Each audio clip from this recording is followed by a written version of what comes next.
During the lockdowns, people's eyesight got a lot worse. Now, that's bad news for speckies like me, but it's potentially an opportunity for the Silicon Valley companies that are betting on smart glasses being the next big thing. There's lots of data that shows quite how bad people's eyesight got over the past few years. In fact, in the UK, the Royal College of Optometrists found in a survey that 22% of Britons think their eyesight has deteriorated over the past 2 years. Similar data has come out of the US and China. That's potentially bad news for people who are looking at computer screens, but when you think about augmented reality, the companies that make those smart glasses think of it as real estate.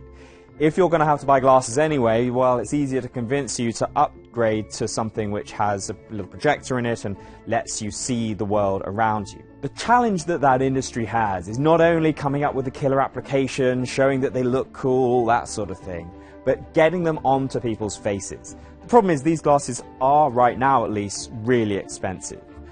Microsoft's HoloLens costs $3,500, and that's just the base price.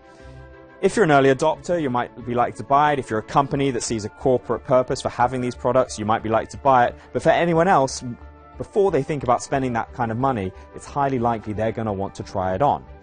That means possibly having some sort of brick and mortar location. Unlike Amazon or Apple, Facebook doesn't have an established distribution network. Apple has something like 500 stores globally. That's an advantage when you want people to try out your products before they buy them. What Facebook does have is a partnership with Ray-Ban.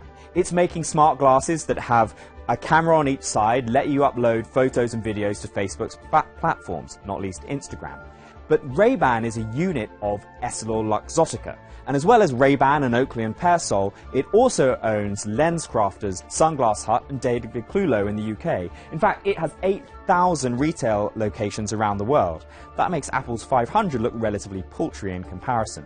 And of course, with smart glasses, particularly in augmented reality, there's a good chance that if you need corrective lenses, these glasses will have to be tuned to you. Having a distribution channel that therefore is an optician as well could give you something of an edge when you're competing with the other tech giants. But it does need to convince EssilorLuxottica to distribute its products beyond just these Ray-Ban glasses. It could cut some of the distribution deficit that it has to Apple.